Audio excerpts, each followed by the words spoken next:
रुक, इधर ही रुक। तू रह गटर में, वहीं की पैदाइश है ना तेरी। परेश काका बिल्कुल सही कहते हैं, मेल जोल हमेशा बराबरी वालों में होता है। चल तू निकल। तेरी तो नहीं बात छोड़ूंगा नहीं इसे। चुपचाप बैठ, गाड़ी में बैठ।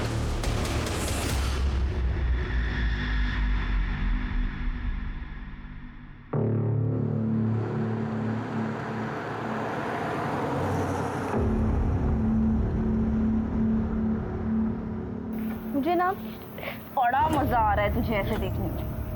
वैसे तेरे हिस्से का आधा प्यार तो तेरा आशिक मुझे कर ही चुका है। अब तू और मैं बराबर।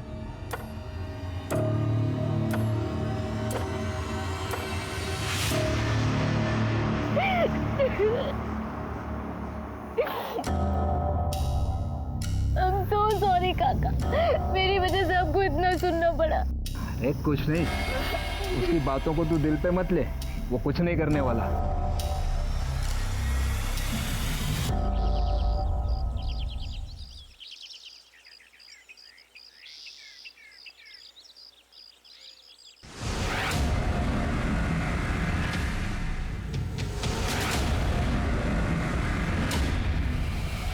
परेश परचूरे, इसकी कंपनी का विजिटिंग कार्ड भी मिला है, विश्वास प्राइवेट लिमिटेड। उसके पार्टनर का नाम भी लिखा है, मनोज गायकर। और वॉलेट में कुछ पैसे भी हैं। वॉलेट में पैसे भी हैं, फ़ोन भी है। स्वाति, एम्बुलेंस को फ़ोन करो, बॉडी को पोस्टमार्टम के लिए भेजो। ऐसा था एक्चुअली, हम दोनों की एक छोटी सी कंपनी है। हमारे एरिया के काफ़ी सारे लोग दुबई में रहते हैं। वो वहाँ से पैसे भेजते हैं और हम उन पैसों को इंडियन करेंसी में कन्वर्ट करके उनके घर वालों को देते हैं 2% कमीशन काट कर। हमने सुना है कि आप दोनों पार्टनर्स के बीच में कुछ अनबन चल रही। हाँ, छोटे मोटे प्रॉब्लम्स तो होते ही रहते हैं ना पार्टनर्स के बीच में, और उसकी वजह थी सर। एक्चुअली परेश को सट्टा खेलने की आदत थी और इसकी वजह से अकाउंट से काफ़ी सारे पैसे उसने निकाले थे। बस उसकी वजह से बहुत नुकसान सहना पड़ता था। तो इस वजह से तुमने अपने पार्टनर की जान ले ली? सर मैंने परेश को नहीं मारा, आप विश्वास कीजिए सर। एक मिनट। हाँ पूजा बेटा, वैष्णवी को जल्दी घर भेज देना। हाँ। क्या? लेकिन उसने तो कहा था वो तेरे घर जा रही है। ठीक है, थांबा एक मिनट।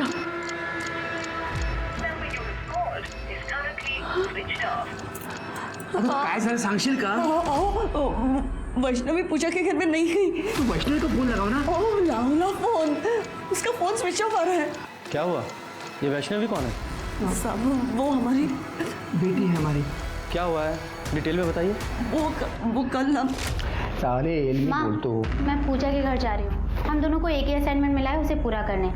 अच्छा, वो रात को लेट हो जाएगा तो मैं वहीं रुक जाऊंगी और सुबह 11 बजे तक वापस आ जाऊंगी। बाबा से पूछ। बाबा जाऊँ? ठीक है, अपना स्कूटर लेके जाना। पर वो तो खराब पड़ा है।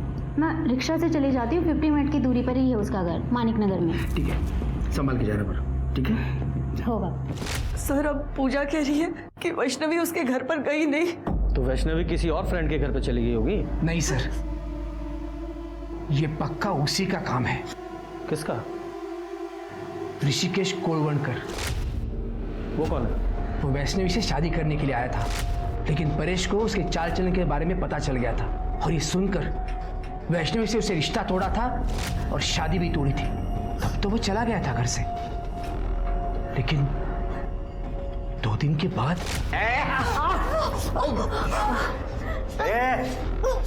तू याद रख, अगर तू मेरी नहीं हुई ना तो मैं तुझे किसी और की भी नहीं होने दूंगा। तुझे भी मार डालूंगा, खुद भी मर जाऊंगा, समझे? सर उसे जल्दी से पकड़िए सर, कहीं वो मेरी बेटी के साथ कुछ गलत ना कर बैठे सर। अब शांत हो जाइए, टेंशन मत लीजिए। ये वैष्णवी का फ़ोन नंबर और उसका फोटोग्राफ दीजिए। चलिए लिख देते सर। सर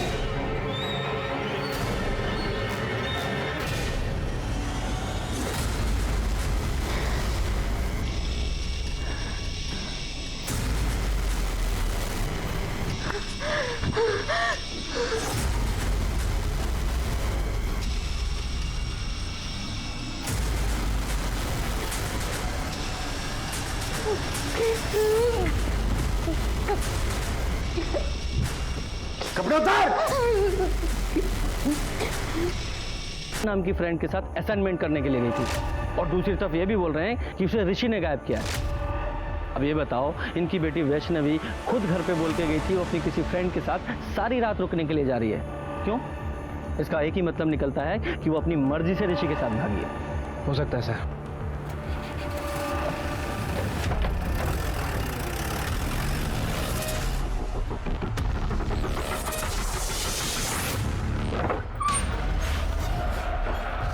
तारीख को करीब 3 से 4 बजे के बीच हुई। उसका सर दीवार। क्या मैडम, इतनी पूछताछ क्यों हो रही है? वैष्णवी अपने घर नहीं गई है 2 दिन से। वैसे मेरे भाई का उसके साथ कोई बातचीत नहीं होती है, हमारा कोई वास्ता नहीं है उनसे। ऋषि का नंबर दो। हाँ, 9821। सर मैंने उसे कॉल किया था लेकिन उसका फोन स्विच ऑफ है। शायद आपका शक सही है, ऋषि और वैष्णवी साथ में भागे हैं। इस ऋषि का फोन सर्विलेंस पे डालो। अगर ये गोवा कंपनी के काम से गया होता तो उसका फोन स्विच ऑफ क्यों होता? उसकी कंपनी में जाकर जरा पता करो। सर परेश की कॉल रिकॉर्ड है। सर इसका फोन नाना साहब चौक के पास ही आके बंद हुआ था और यहाँ से 5 किलोमीटर दूर जंगल में इसकी बॉडी मिली थी। शिरके एक काम करो, नाना साहब चौक का जो सीसीटीवी है उसकी फुटेज चेक करो 10 तारीख को 1 बजे से 4 बजे के बीच की। देखो उस सीसीटीवी फुटेज में परेश के साथ कोई और दिखाई देता है क्या? ठीक है सर। सर एक और बात, ये परेश और मनोज की विश्वास प्राइवेट लिमिटेड के बैंक स्टेटमेंट। सर कमाल की बात है कि इस कंपनी में 4 महीने से कोई भी ट्रांजेक्शन नहीं हुआ और जब मैंने इस कंपनी के रेगुलर कस्टमर से बात की तो उन्होंने भी इस कंपनी के बारे में कुछ अजीब बात नहीं कही। लेकिन जब मैंने रिकॉर्ड चेक किए तो सर पता चला कि मनोज और परेश के खिलाफ आदर्श नगर पुलिस स्टेशन में फ्रॉड का केस फाइल हुआ था। किसने फाइल किया था? सर अक्षय ने, ऋषि का बड़ा भाई। और सर ये अक्षय एक 3 स्टार होटल में एडमिन में काम करता है।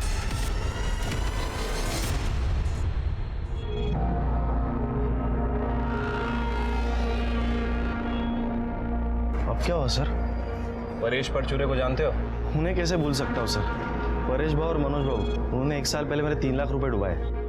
कैसे? सर मैं पहले दुबई में काम किया करता था, तब मैं विश्वास प्राइवेट कंपनी के थ्रू घर पे पैसे भेज दिया करता था। तब वो 2% कमीशन लिया करते थे सर। फिर मेरी कॉन्ट्रैक्ट खत्म हुई, मैं घर पे वापस आया।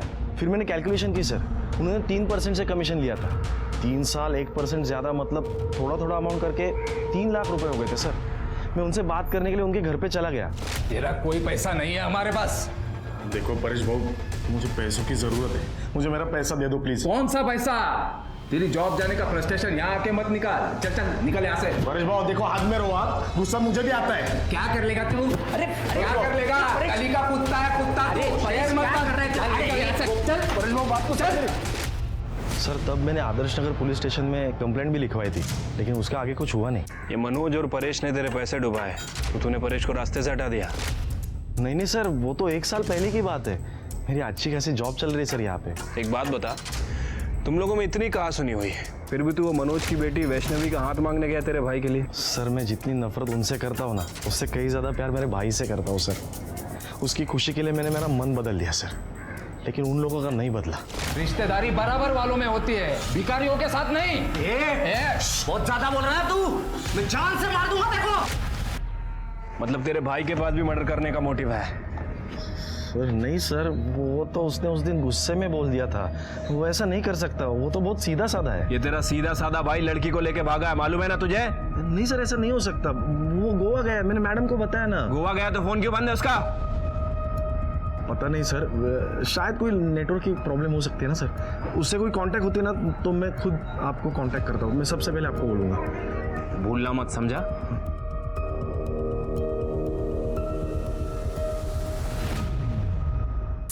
ये परेश की मौत 10 तारीख को 3 बजे से 4 बजे के बीच हुई और उसका फोन नाना साहिब चौक पे शाम को 4 बजे बंद हुआ। और उसी तारीख को वैष्णवी अपने घर से गायब हुई और 10 तारीख को ऋषि भी गोवा का झूठा बहाना बनाकर अपने घर से निकला। और ऋषि ने परेश का मर्डर कर दिया?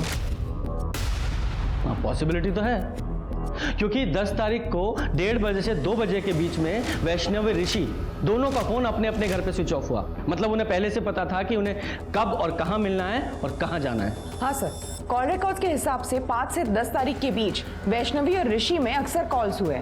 इसका मतलब है दोनों में सुलह हो चुकी थी। शिरके एक काम करो, ऋषि और वैष्णवी के फोटोग्राफ्स आसपास के सभी पुलिस स्टेशन में सर्कुलेट करो। बोलो जहां भी दिखे तुरंत अरेस्ट करें। ठीक है सर।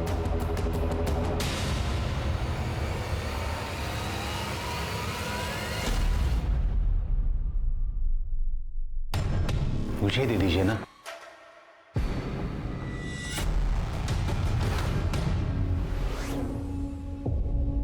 वाह, ऊपर जाओ।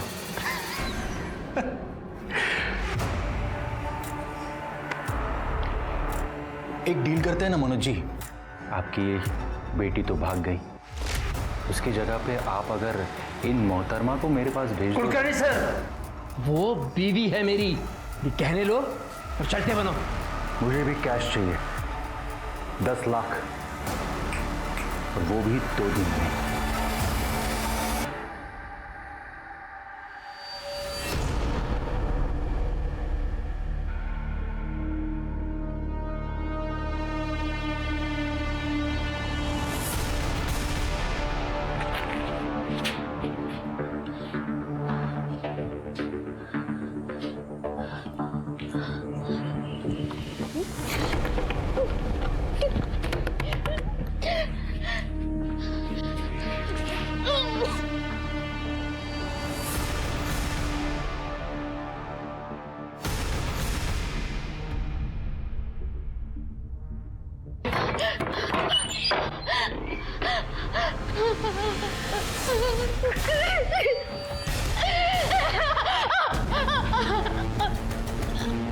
और दूसरी तरफ वैष्णवी पर अत्याचार और शोषण बढ़ता जा रहा था।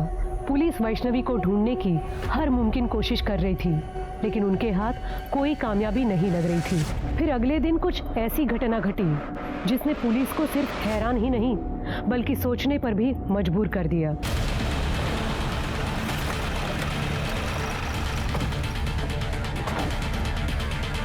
सर, मैंने आपको फ़ोन किया था। यहाँ से स्टेशन जाने के लिए शॉर्टकट है, तो मैंने वहाँ पर एक लाश देखी, इसलिए सर आपको फ़ोन किया। किधर है? सर यहाँ पर है। स्वाति,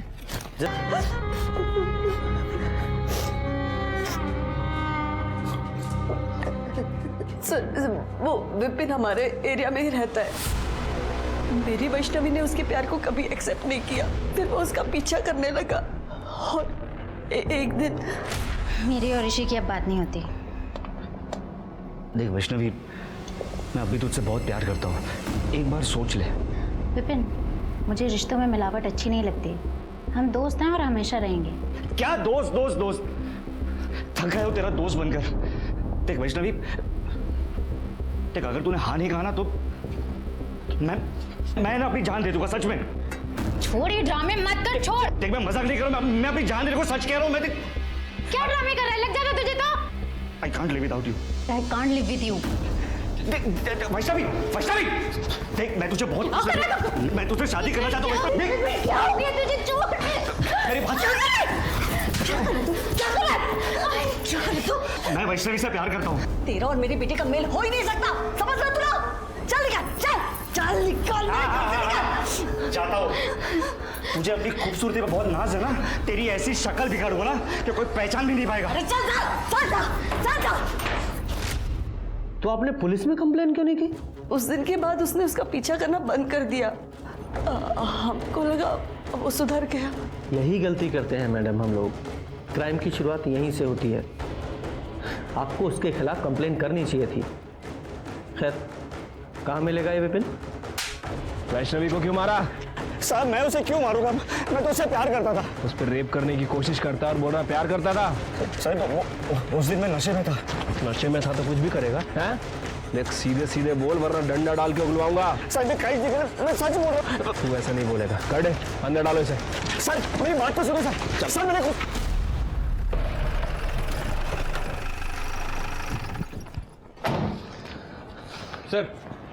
सर हमने विपिन को उठा लिया है। और सर ये वैष्णवी की पीएम रिपोर्ट। सर इसके हिसाब से उसकी मौत 14 तारीख को रात 2 बजे से 3 बजे के बीच में हुई है। गला घोटने की वजह से उसकी मौत हुई है सर। और सर रिपोर्ट में ये भी मेंशन है कि उसके साथ लगातार 4-5 दिन से सेक्सुअल एक्टिविटीज़ हो रही थी और बॉडी पे बहुत सारे मार्क्स मिले हैं। मतलब सर उसे टॉर्चर किया जा रहा था। लेकिन कहीं उनकी कॉल गर्ल के खिलाफ कंप्लेन लिखवाई थी। क्या कंप्लेन लिखाई थी? सर रेसिडेंशियल एरिया में ये योग्यता जिस्म फरोशी का बिजनेस करती थी। 2-3 बार पहले भी ये योग्यता वुमेन ट्रैफिकिंग के लिए अरेस्ट हुई है। बुलाओ इस योग्यता को। सर वो वैष्णवी और सुजाता ने मेरी झूठी कंप्लेन की थी। मैं कोई धंधा वंदा नहीं करती सर। अच्छा, बेवकूफ समझा है मैं? पुलिस बिना वजह किसी को अरेस्ट नहीं करती, समझी? हमें क्यों लेकर चल रहे? चल चल बैठ।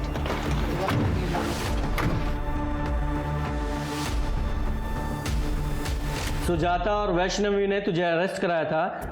तूने बदला लेने के लिए उस वैष्णवी को बेच डाला, उसे किडनैप करवा दिया, और जब वैष्णवी ने वहां से भागने की कोशिश की तो मरवा दिया उसे। सर वो धंधा मैं पहले करती थी, अब मैंने वो सब छोड़ दिया है। और वैष्णवी को मैंने नहीं मारा है सर। जब तक ये केस सॉल्व नहीं हो जाता शहर छोड़कर नहीं जाएगी। ठीक है सर। जाओ। स्वाति, नजर रखना इस पर। सर, हमने इस मनोज पर नजर रखी थी। पता चला है कि मनोज ने अपना घर गिरवी रख के मार्केट से 10 लाख रुपए उठाए। ये मनोज जरूर कुछ ना कुछ हमसे छिपा रहा है। हाँ सर। सर लेकिन एक बात मैंने आपसे छुपाई है। कौन सी? एक्चुअली परेश टैक्स और जीएसटी बचाने के चक्कर में पैसों की बहुत हेरा फेरी करता था। मैंने उसे बहुत बार समझाया पर उसे कभी माना नहीं। फिर एक दिन। आप लोगों को क्या लगा ये सब फ्रॉड करके आप सरकार से बच जाओगे? सॉरी सर, अब गलती हो चुकी है। आप ही बताइए क्या कर सकते हैं। 20 लाख रुपए का फ्रॉड है, इंक्वायरी तो बैठेगी। 10 साल की सजा और 20 लाख तक का जुर्माना। मैं क्या कहता हूँ, कुछ चाय पानी ले दे के मामला यही सेटल कर देते हैं। 10 लाख कैश। एक ईडी ऑफिसर ने आपसे रिश्वत मांगी? हाँ सर, इसीलिए मैंने अपना घर गिरवी रख के मार्केट से 10 लाख रुपए उठाए थे। नाम क्या था उस ऑफिसर का? राजेंद्र कुलकर्णी। आपके पास नंबर है उसका? हाँ। शिरके, नंबर लगाओ।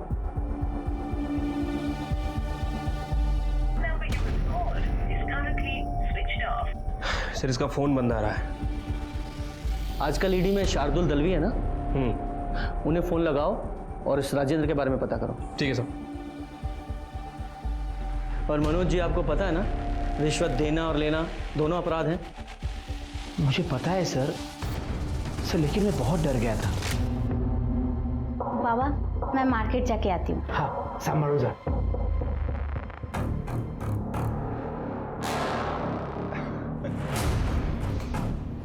आपकी बेटी मेरा मन बहलाने के लिए कुछ दिन आ जाए तो। कुलकर्णी सर, उसकी मेरी बेटी पर ही नहीं, मेरी बीवी पर भी बुरी नजर थी सर। इसलिए सोचा कि उसके सारे पैसे उसको देकर मामला खत्म कर दूं बस। मनोज जी, ये बात आपको हमें पहले बतानी चाहिए थी, यहां तक नौबत नहीं आती। सर दलवी साहब से बात हुई है। उनका कहना है कि ईडी में राजन कुलकर्णी नाम का कोई भी ऑफिसर नहीं है। क्या? और सर विश्वास प्राइवेट लिमिटेड नाम से कभी भी कोई इंक्वायरी नहीं निकली। सच में? मतलब ये आदमी फेक ईडी ऑफिसर बनकर लोगों को ठग रहा है। शिरके, इस नंबर को ट्रैक करो। इस नंबर की सारी कॉल लोकेशन और कॉल रिकॉर्ड चाहिए मुझे। मनोज जी, आप इस सो कॉल्ड ईडी ऑफिसर को तो अच्छे से जानते ही हैं, चेहरा कई बार देखा आपने। हाँ सर। स्केच बनवाओ। सर।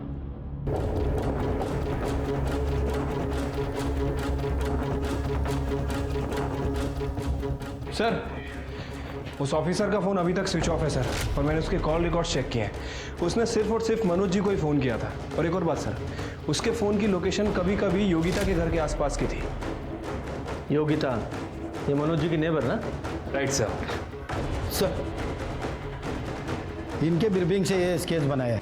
यही है वो राजेंद्र कुलकर्णी।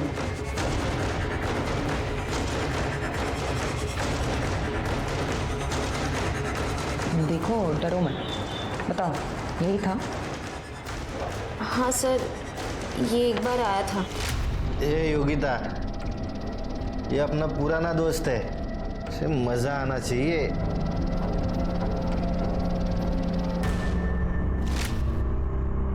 इसने कुछ बताया अपने बारे में? नहीं सर, इसने तो कुछ नहीं बताया, पर इसके साथ जो आदमी आया था मैं उसे जानती हूँ। वो यही शिवा कॉम्प्लेक्स में रहता है। हमें सब पता है तेरे और उस नकली ईडी ऑफिसर के रैकेट के बारे में। अब सीधे सीधे बताएगा या तेरे हलक में से उगलवाऊं? शिरके, सब कुछ बताता हूँ साहब। सब उसका नाम शेखर नाइक है। सब मैं दिल्ली में जॉब करता था, तभी हम पहली बार मिले थे। और एक दिन अचानक वो मेरे घर पे आया। क्या? तो तू इधर फेक ईडी ऑफिसर बन के लोगों से पैसे लूटता है? हाँ, और पता है तुझे, थोड़ा सा डरा दो ना तो लोग पैसा दे भी देते। दिल्ली की पुलिस है ना, कुत्ते की तरह ढूंढ रही मुझे, पर मैं हूं ना, उनके नाक के नीचे से भाग आया हूं। और फिर तुम दोनों ने यहाँ आकर ठगी करना शुरू कर दिया? नहीं सर, कसम से सर, मैंने ऐसा कुछ नहीं किया सर। सर बस मेरी इतनी गलती हो गई कि मैंने उसको अपने घर में रहने दिया। सर ना वो मेरे घर में रहता और ना ही वो ऋषि से मिलता। ऋषि कोलवनकर? हाँ सर। पता नहीं यार, उस योगिता ने मेरी फोटो उस परेश को क्यों दी? जी करता है उसे जान से मार दूं। तेरे को पता है, उस परेश और उस मनोज जी के कंपनी ने मेरे दादा के 3 लाख रुपए खाए। क्या? हाँ। कौन सी कंपनी रे? कैसे पैसे? अरे मेरा अक्षय दादा पहले दुबई में हुआ करता था ना, वो वहां से पैसे बेचता था इन लोगों को। ये लोग इन्वेस्टमेंट करते थे, कर दिया घपला। और जब वापस मांगने गया तो बोला कुछ नहीं मिलेगा, इनके पास कुछ भी नहीं है। और तभी शेखर के दिमाग में मनोज और परेश को लूटने का प्लान आया और उसने उनके कंपनी में फ्रॉड बताकर उनसे 10 लाख रुपए की मांग की। सर कहाँ है तेरा वो शेखर? सर वो मुंबई गया हुआ है, कल लौटेगा। खड़े लेके जाओ इसे। हाँ साहब, सच में मैंने कुछ नहीं किया साहब, साहब कसम से। शिरके, अगर लोमड़ी का शिकार करना है तो उसे बोटी डालनी पड़ेगी। मनोज जी को फोन लगाओ और उनसे कहो कि शेखर मतलब राजेंद्र का अगर उन्हें फोन आए तो उससे कहें कि पैसे रेडी है। ठीक है सर। पैसा तुम लेके आओगे कल शाम 4 बजे बीच रिजॉर्ट।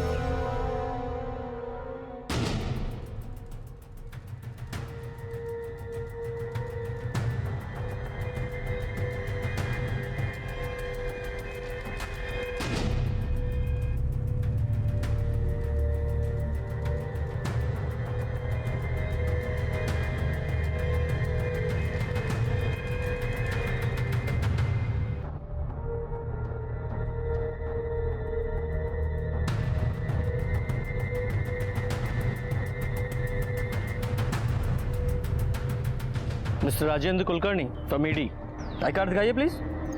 हाँ।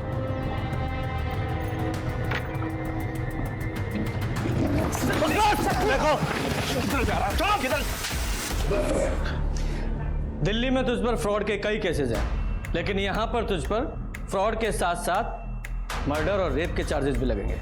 सर मैंने ना वो परेश को मारा है, ना मैंने वैष्णवी का खून किया है। ये तो इतनी आसानी से नहीं कुछ उगलेगा, हमसे मेहनत करवाएगा। तू ही बता दे, तू तो इसके साथ प्लान में शामिल था ना? सर मैं तो किसी भी प्लान में नहीं था सर। सर वो वैष्णवी को मैं जानता भी नहीं है सर। सर वो तो ऋषि के साथ भागने वाली थी सर। भाई मैंने वैष्णवी को मना लिया है। भाई कब है शादी? नहीं ना यार, यही तो प्रॉब्लम है, उसके घर वाले नहीं मान रहे। लेकिन अक्षय दादा ने बोला है कि तुमको भाग के शादी करनी चाहिए, और इसके लिए हम लोग परसों भाग रहे हैं। अक्षय दादा हमारे रहने का वगैरह सब बंदोबस्त कर रहा है। ऋषि की तुमसे कब बात हुई थी? सर वो कुछ हाँ 8 तारीख को। और 8 तारीख को ऋषि ने तुमसे कहा था कि वो 10 तारीख को वैष्णवी के साथ भागने वाला है। हाँ सर। वैष्णवी के साथ साथ 10 तारीख को वो परेश भी गायब हुआ था। शिरके, इस अक्षय ने हमसे झूठ बोला है कि ऋषि गोवा गया हुआ है। इस अक्षय पर नजर रखो, क्योंकि उसका झूठ सबूत के साथ उसके सामने रखेंगे।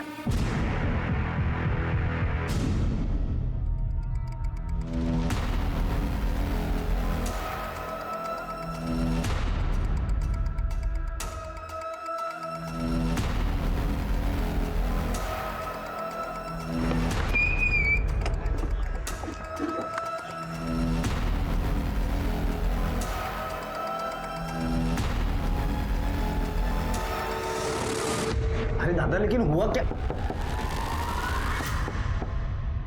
कौन देख? हाँ मैं देखता हूँ।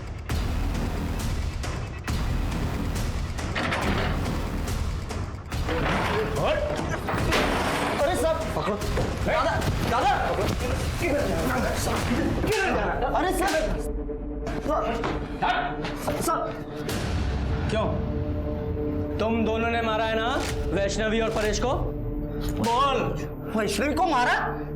क्या बोल रहे हो सब? दादा, आपने तो बोला हम लोग दोनों कल मुंबई जा रहे हैं ना, और आपकी उससे बात भी हुई है, वैष्णवी कल यहाँ आ रही है ना दादा। झूठ बोला है तेरे भाई ने तुझसे। 10 तारीख को वैष्णवी तुझसे मिलने के लिए निकली थी, फिर वापस घर नहीं पहुंची और सीधे 14 तारीख को हमें उसकी लाश मिली। 4 दिन तक उसके साथ ब्रूटली रेप किया गया। और पता है किसने किया? किसने? तेरे सगे भाई ने। हो और सच बता। शुरू से गुस्सा आ गया था मुझे, मेरे पैसे डुबाए, मेरा और मेरे भाई का अपमान किया। अब इसको 8 तारीख को फोन आया उस वैष्णवी का, उसने बोला कि फिर अपनाएगी इसे, तब मैंने प्लान बनाया। ऋषि, तुम यहाँ से सीधा वर्तक नगर के लिए निकलना। मैं वैष्णवी को उसके घर से पिकअप करता हूँ और वर्तक नगर में छोड़ता हूँ। वहाँ से तुम दोनों मुंबई के लिए निकलना, लेकिन ध्यान से अपना फोन स्विच ऑफ कर लेना, दोनों भी, ताकि तुम लोगों तक कोई पहुँच ना पाए। मैं पूजा के घर जा रही हूँ। हम दोनों को एक ही असाइनमेंट मिला है, उसे पूरा करना है।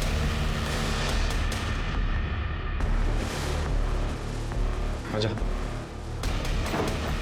सुन, अब जब तक मैं ना बोलूं यहाँ से बाहर नहीं निकलना, ठीक है? बैठे, मैं वैष्णवी को लेके आता हूँ, ठीक है?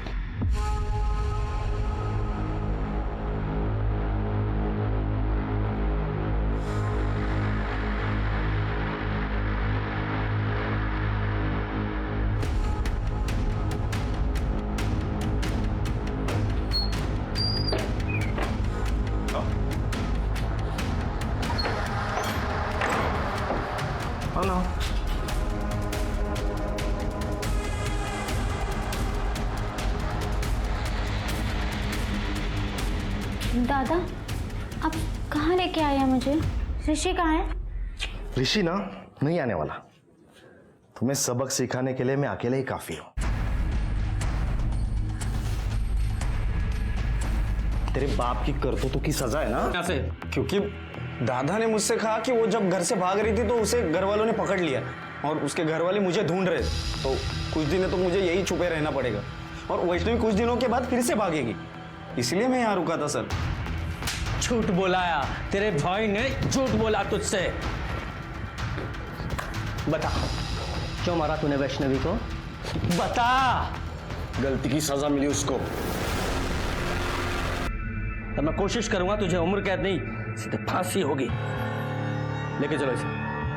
अक्षय कोलवणकर को वैष्णवी रेप केस में आईपीसी की धारा 375 और साथ ही साथ वैष्णवी और परेश के मर्डर केस में धारा 302 के तहत फांसी की सजा सुनाई गई।